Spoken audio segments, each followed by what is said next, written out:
Kali ini, kita akan bongkar satu rahasia keuangan yang luar biasa.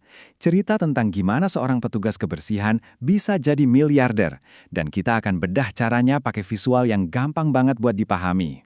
Oke, jadi gimana ceritanya? Semua ini berawal dari kisah yang kedengerannya mustahil tentang seorang pria bernama Ronald Read yang kehidupannya sehari-hari sama sekali nggak mencerminkan kekayaan fantastis yang dia punya. Di satu sisi, ada Ronald Read, seorang petugas kebersihan. Di sisi lain, ada Richard Fuscon, eksekutif keuangan lulusan Harvard. Ini bukan cuma cerita soal dua orang, tapi dua filosofi keuangan yang hasilnya, wah, beda banget. Satu jadi miliarder diam-diam, yang satu lagi bangkrut. Jadi, apa sih rahasianya? Kok bisa seorang petugas kebersihan ngalahin jagoan Wall Street di permainannya sendiri? Yuk kita bedah metodenya. Rahasia Pak Read ini ternyata bukan formula investasi yang ribet dari Wall Street. Justru sebaliknya, strateginya itu super simple dan sabar banget. Yang intinya cuma fokus ke satu konsep ampuh, dividen. Oke, biar kita benar-benar ngerti strateginya, ada beberapa istilah penting yang perlu kita pahami dulu. Kita bahas satu persatu ya. Gampangnya gini deh, kalau Anda punya saham, itu artinya Anda salah satu pemilik perusahaan. Nah, kalau perusahaannya untung, mereka bakal bagi-bagi untungnya ke Anda. Anggap aja ini kayak gaji atau bonus rutin karena Anda udah percaya dan berinvestasi di bisnis mereka. Nah, dividend yield ini cara cepat buat ngukur pendapatan yang kita dapat dari saham, tapi dalam bentuk persen. Enaknya, kita bisa langsung bandingin sama instrumen lain, misalnya bunga deposito di bank.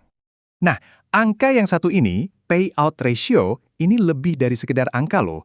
Ini tuh petunjuk penting banget soal seberapa sehat dan aman dividen yang kita terima. Rasio yang tepat bisa jadi tanda stabilitas. Ya, jadi kalau rasionya ketinggian, itu bisa jadi tanda bahaya. Artinya, dividennya mungkin nggak bakal bertahan lama. Tapi kalau rasionya pas, itu tandanya masih ada ruang buat dividennya tumbuh lagi. Oke, teorinya udah cukup. Sekarang gimana prakteknya di Indonesia? Kita coba bandingkan langsung ya. Kebanyakan dari kita mungkin nabungnya ya di sini. Tapi sayangnya, imbal hasilnya seringkali kalah sama inflasi.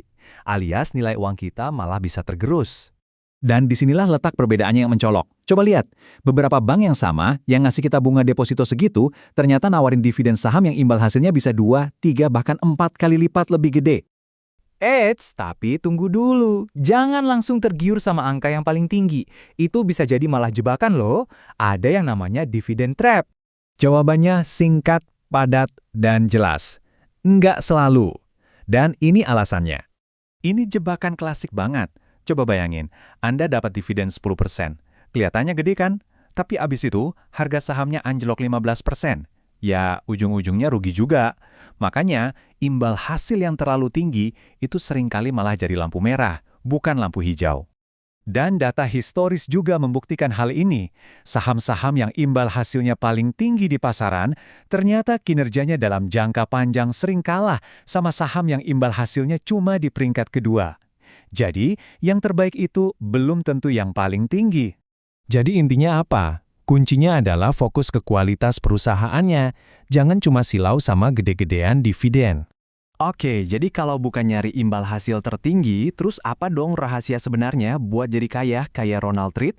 Kekuatan sesungguhnya itu datang dari sini. Menginvestasikan kembali dividen yang kita dapat secara otomatis. Proses ini namanya DRIP atau Dividend Reinvestment Plan. Inilah yang menciptakan efek bola salju kekayaan yang dahsyat.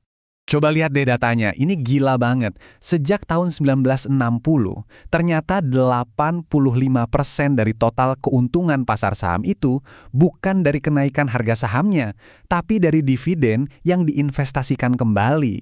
Itu kekuatan compounding yang sebenarnya.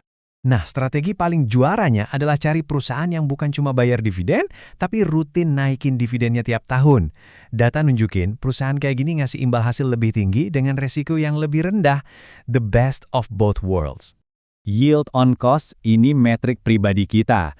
Jadi kita ngukurnya bukan dari harga saham sekarang, tapi dari harga pas kita beli dulu. Semakin lama kita pegang dan semakin sering perusahaan naikin dividen, angka ini bakal nunjukin betapa dahsyatnya kerja investasi awal kita. Dan lihat deh, gimana pertumbuhannya seiring waktu.